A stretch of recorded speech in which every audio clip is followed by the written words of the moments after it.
گائے بگائے تنقید کا نشانہ بنتی ہے۔ میرے نزدیک اس کی بڑی وجہ 70 سال سے فوج کی مختلف صورتوں میں سیاست میں مداخلت ہے، جو کہ غیر آئینی ہے۔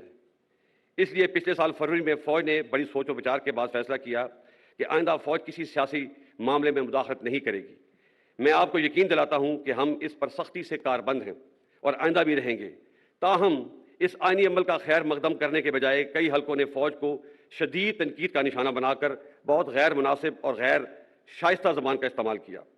فوج پہ تنقید عوام اور سیاسی پارٹیوں کا حق ہے، لیکن الفاظ کے چناؤ اور استعمال میں احتیاط برتنی چاہیے۔ ایک جعلی اور جھوٹا بیانیہ بنا کر ملک میں ہیجان کی کیفیت پیدا کی گئی اور ابھی اسی جھوٹے بیانیے سے راہ فرار اختیار کی جا رہی ہے۔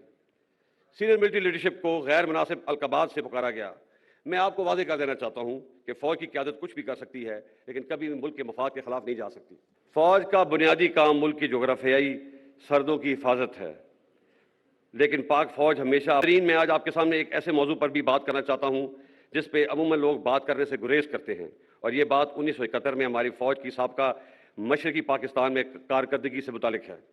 میں یہاں پر کچھ حقائق درست کرنا چاہتا ہوں۔ سب سے پہلے، سابقہ مشرقی پاکستان ایک فوجی نہیں، ایک سیاسی ناکامی تھی۔ لڑنے والے فوجوں کی تعداد 92,000 نہیں، صرف 34,000 تھی۔ باقی لوگ مختلف گورنمنٹ کے ڈپارٹمنٹس میں تھے، اور ان 34,000 لوگوں کا مقابلہ 2.5 lakh Indian army, 2 lakh trained Mukti Bahini. Against these heavy odds ہماری فوج بہت بہادری سے لڑی اور بے مثال قربانیاں پیش کیں، جس کا اعتراف خود Indian army chief field marshal Manekshaw نے بھی کیا ہے۔ ان بہادر غازیوں اور شہیدوں کی قربانیوں کا آج تک قوم نے اعتراف نہیں کیا، جو کہ ایک بہت بڑی زیادتی ہے، جس کے لیے میں آپ سے معذرت چاہتا ہوں۔ آپ سے آخری بار خطاب کر رہا ہوں۔ السلام علیکم ناظرین کرام، آپ کو مکمل ویڈیو دکھاتے ہیں retired army chief general Qamar Javed Bajwa کا تاریخی خطاب۔ ایسے حقائق سے پردہ اٹھا دیا کہ پوری قوم کو حیران کر دیا۔ قمر جاوید باجوہ نے پوری قوم کے سامنے سچ رکھ دیا۔ آپ یہ ویڈیو دیکھیے، پھر اس پر بات کرتے ہیں۔ فوج کا بنیادی کام ملک کی جغرافیائی سرحدوں کی حفاظت ہے، لیکن پاک فوج ہمیشہ اپنی استعداد سے بڑھ کر قوم کی خدمت میں مصروف رہتی ہے، رکوڈک کا معاملہ ہو یا کارکے کا جرمانہ۔ اور میں آپ کو یقین دلاتا ہوں کہ ان کاموں کے باوجود فوج اپنے بنیادی کام اور دہشت گردی کا مقابلہ کرنے سے کبھی غافل نہیں ہوگی۔ آپ جانتے ہیں کہ آج ہمارے شہروں اور دیہاتوں میں جو امن ہے، اس کے پیچھے ہمارے ہزاروں شہداء کی قربانیاں ہیں، جن کو کبھی نہیں بلایا جا سکتا، کیونکہ جو قومیں اپنے شہداء کو بھول جاتی ہیں وہ قومیں مٹ جایا کرتی ہیں۔ معزز حاضرین، میں آج آپ کے سامنے ایک ایسے موضوع پر بھی بات کرنا چاہتا ہوں جس پہ عموماً لوگ بات کرنے سے گریز کرتے ہیں، اور یہ بات 1971 میں ہماری فوج کی سابقہ مشرقی پاکستان میں کارکردگی سے متعلق ہے۔ میں یہاں پر کچھ حقائق درست کرنا چاہتا ہوں۔ سب سے پہلے، سابقہ مشرقی پاکستان ایک فوجی نہیں، ایک سیاسی ناکامی تھی۔ لڑنے والے فوجوں کی تعداد 92,000 نہیں، صرف 34,000 تھی۔ باقی لوگ مختلف گورنمنٹ کے ڈپارٹمنٹس میں تھے، اور ان 34,000 لوگوں کا مقابلہ 2.5 lakh Indian army, 2 lakh trained Mukti Bahini. Against these heavy odds ہماری فوج بہت بہادری سے لڑی اور بے مثال قربانیاں پیش کیں، جس کا اعتراف خود Indian army chief field marshal Manekshaw نے بھی کیا ہے۔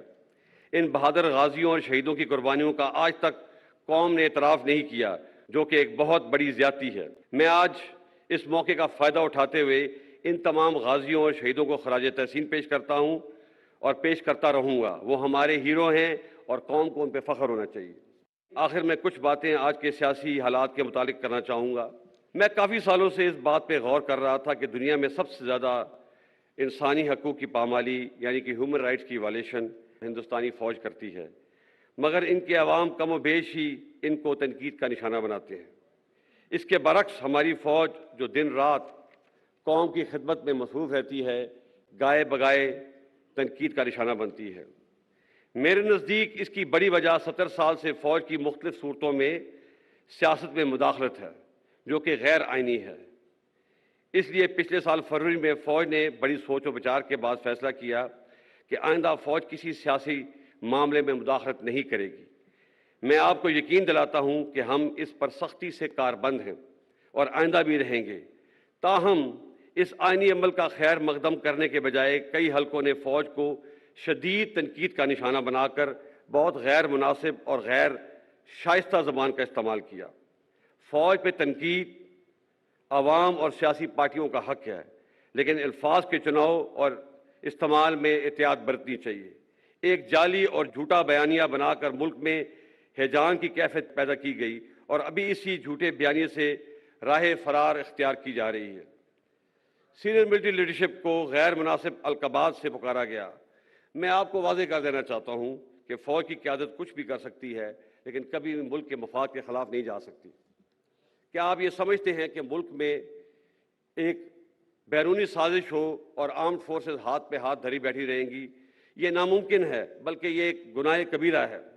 اور جو لوگ یہ سمجھتے ہیں کہ وہ فوج اور عوام میں درار ڈال دیں گے، وہ بھی ہمیشہ ناکام ہوں گے۔ فوج کی قیادت کے پاس اس نامناسب جلغار کا جواب دینے کے لیے بہت سے مواقع اور وسائل موجود تھے، لیکن فوج نے ملک کے وسیع تر مفاد میں حوصلے کا مظاہرہ کیا اور کوئی بھی منفی بیان دینے سے اجتناب کیا۔ لیکن یہ بات سب کو ذہن نشین کر لینی چاہیے کہ اس صبر کی بھی ایک حد ہے۔ میں اپنے اور فوج کے خلاف اس نامناسب اور جارحانہ رویے کو درگزر کر کے آگے بڑھنا چاہتا ہوں، کیونکہ پاکستان ہم سب سے افضل ہے۔ افراد اور پارٹیاں تو آتی جاتی رہتی ہیں، لیکن پاکستان انشاءاللہ ہمیشہ قائم رہنا ہے۔ فوج نے تو اپنا کتھارسس شروع کر دیا ہے۔ مجھے امید ہے کہ ہماری سیاسی پارٹیاں بھی اپنے رویے پر نظر ثانی کریں گی، اور یہ بھی حقیقت ہے کہ پاکستان میں ہر ادارے، سیاسی پارٹیوں اور سول سوسائٹی سے بھی غلطیاں ہوئی ہیں۔ ہمیں ان غلطیوں سے سبق سیکھنا چاہیے اور آگے بڑھنا چاہیے۔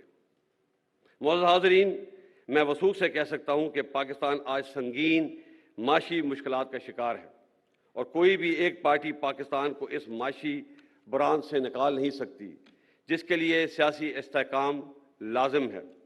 اب وقت آ گیا ہے کہ تمام سٹیک ہولڈر اپنی ذاتی انا کو ایک طرف رکھتے ہوئے ماضی کی غلطیوں سے سیکھیں اور آگے بڑھیں اور پاکستان کو اس بحران سے نکالیں۔ اس کے ساتھ ساتھ ہمیں جمہوریت کی روح کو سمجھتے ہوئے اور عدم برداشت کی فضا کو ختم کرتے ہوئے پاکستان میں ایک سچا جمہوری کلچر اپنانا ہے۔ 2018 کے الیکشنوں میں بعض پارٹیوں نے RTS کے بیٹھنے کو بہانہ بنا کر GTV پارٹی کو سلیکٹڈ کا لقب دیا، اور 2022 میں اعتماد کا ووٹ کھونے کے بعد ایک پارٹی نے دوسری پارٹی کو امپورٹڈ کا لقب دیا۔ ہمیں اس رویے کو رد کرنا ہوگا۔